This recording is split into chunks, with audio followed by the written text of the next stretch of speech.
You know, it's hard to believe a movie made almost 100 years ago is probably still a top 10 British movie of all time.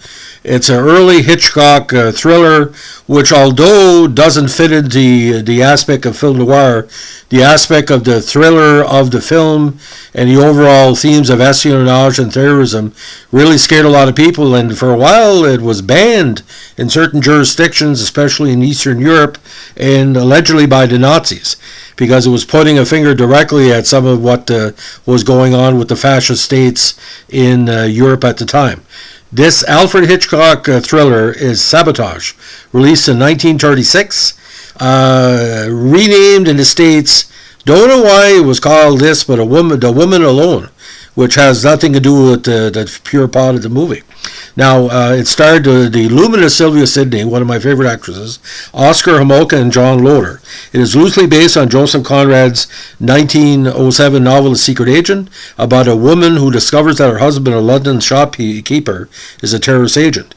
Now, Sabotage should not be confused with Hitchcock's film Secret Agent, which also released in 1936, but which instead is loosely based on the two stories in a 27 collection, Ashendun, or The British Agent, by W. Somerset Maugham. It also should not be confused with the Hitchcock film Saboteur, which includes the iconic fall from the torch of the Statue of Liberty, which presaged the Mount Rushmore scene in North by Northwest. Now, in 2017, a poll of 150 actors, directors, writers, producers, and critics for Time Out magazine ranked the film 44th the best British film ever. In 2021, the Daily Telegraph, very well respected, marked the film the number 3 on the list of the all-time 100 British films of all time. Now, cinematography by the great Bernard Knowles, edited by Charles Friend, who basically made the plot really work. Music by Jack Beaver, and General Film Distributors released it. Release dates was December 2nd, 36 in London in a trade preview, January 11th, 37 in the States, and a re-release in the UK February 8th, 37. Runs at 76 minutes. Now, in the plot, in London, sand is put into bearings of an electrical generator, causing a power blackout. At a cinema owned by Carl Verloc, played by Homolka, people demand their money back. Verloc enters through a back entrance to living quarters above. He washes sand from his hands, but when his wife Sylvia Sidney comes for him, he pretends to have been asleep. He instructs her to refund the money, saying he has some money coming in anyway. As the money is about to be dispersed to the customers downstairs, the lights go back on. The next day, Verloc meets his contact. They are part of a gang of terrorists from an unnamed European country. We still got to be Eastern Europe, who are planning a series of attacks in London, though no exact motive is made clear. Verloc's contact is disappointed that the newspapers mock the short loss of electricity and instructs Verloc to place a parcel of fireworks at the Piccadilly Circus tube station this coming Saturday during the Lord Mayor's show. Verloc is not comfortable with killing, but his contact says he will get someone else to do it. Verloc is given the address of a bird shop, whose owner also makes bombs. Now, this kind of mimicked the last executions in Canada, because with the bomb makers, the famous Canadian Quebec air explosion kind of mimics a little bit. And there was some talk in the trial if they were inspired by Sabotage, True to Stranger in Fiction.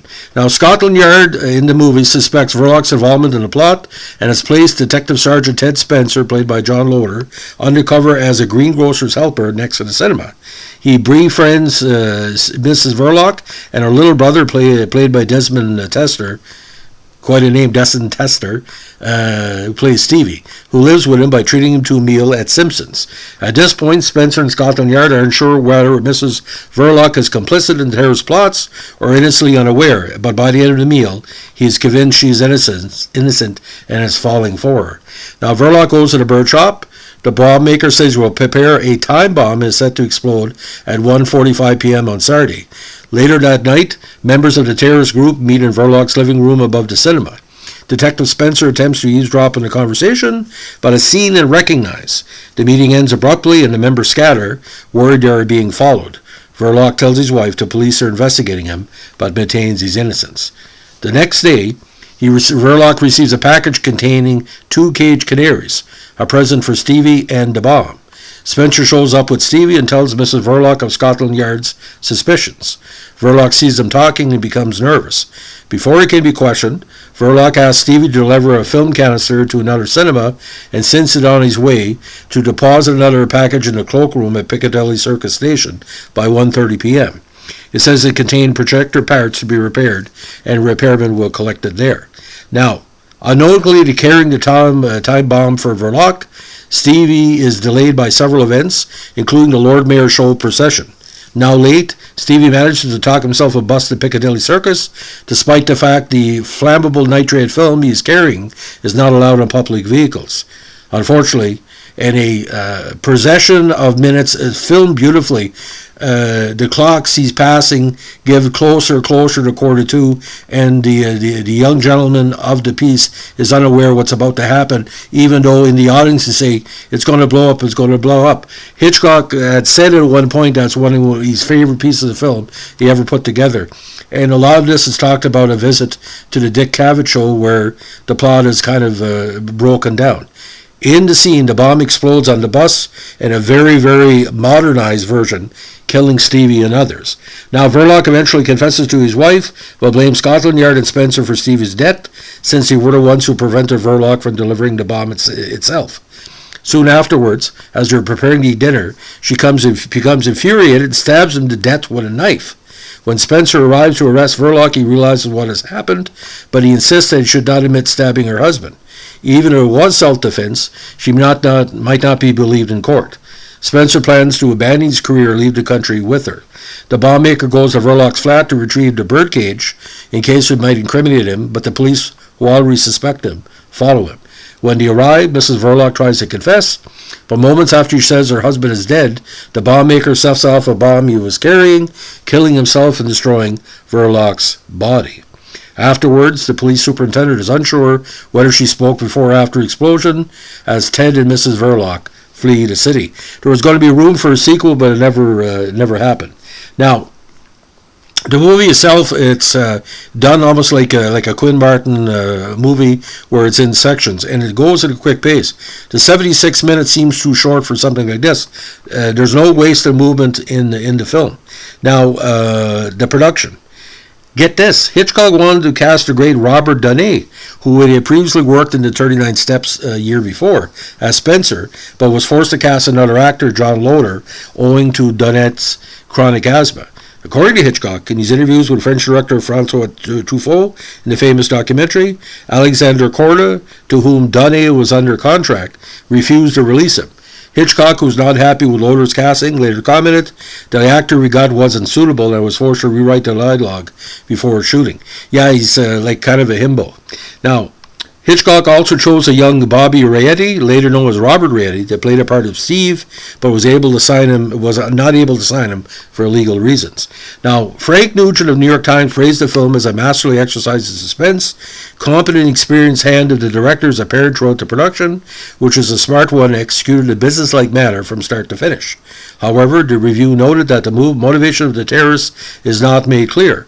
As a result, the audience watches the piece and its expensive moments with interest, and when it is over, it's still hazy as to why and wherefore. But Hitchcock said many times, it's not the point of what they were representing is who they're representing, but what they were representing. And that's how it works for me. Now, Harrison reports called it a thrilling melodrama, adding that Hitchcock again shows his skill in building up a situation to a tense climax. The monthly film built and wrote, the individual genius of Hitchcock is very clearly shown in distinctive and original direction, and called Homolka's performance remarkable. I found it one note, but that's just me. Now,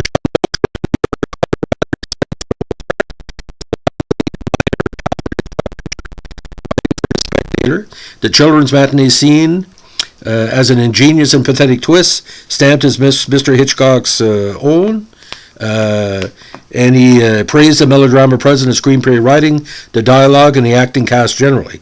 Green's only complaint was in relation to the acting unconvincing detective played by Loder and an individually distasteful prep school student, Tester. Now, writing for The Spectator, Graham Greene, again, he gave the film a good review. saying this is one of Hitchcock's classics. Now, Sabotage earned 92% approval on Rotten Tomatoes with an average rating of 7.4 out of 10.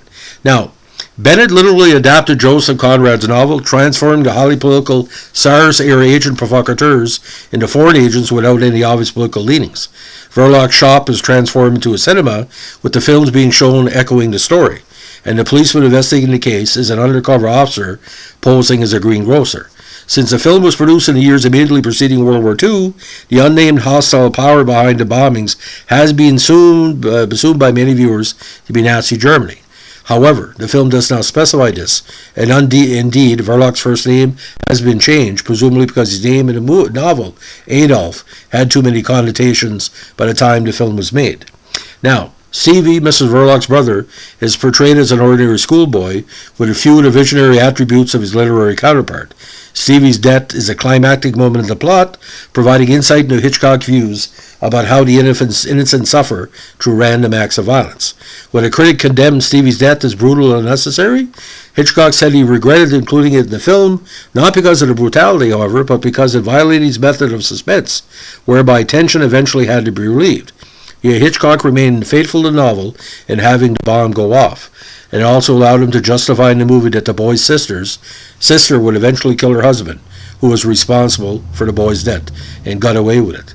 Now, the fact that many scenes in the film were set in the cinema allowed Hitchcock to include reference to contemporary films and storylines. Perhaps the most famous of this is the final film sequence, an excerpt from the Walt Disney Silly Symphony, Who Killed Cock Robin. Now, Quentin Tarantino used the scene where Stevie's initially not allowed onto the bus due to the nitride film he's carrying in his film Inglourious Bastards. This was used to explain the use of nitrate film for the character's terrorist plot. Now, overall, I give this, I have to give it on a scale of 1 to 10, at least an 8 out of 10. Now, what I found pretty bizarre, it was like being banned in certain countries for the illusion it was referring to fascists or other groups. But like I said, with Hitchcock, his movies at the time were always very controversial because a lot of people didn't really get what he was trying to say. I knew what he was trying to say here, how commonality can lead to evil when common people are asked to do something that's, what do you call, in their mindset. Maybe that a person felt kind of left out being an immigrant, and he was used to do the dirty deed. And like I said, the scene where the young gentleman is blown up is one of the most horrible scenes. If you haven't seen it before, be noted. It's 8 to 10 minutes of thriller horror that has been duplicated many times, but never the level of Hitchcock's success. So, ladies and gentlemen, it's the latest in our vintage movie or noir showcase. If you like what we're doing here, give us a like, comment, subscribe, or share. Thanks for listening. Bye.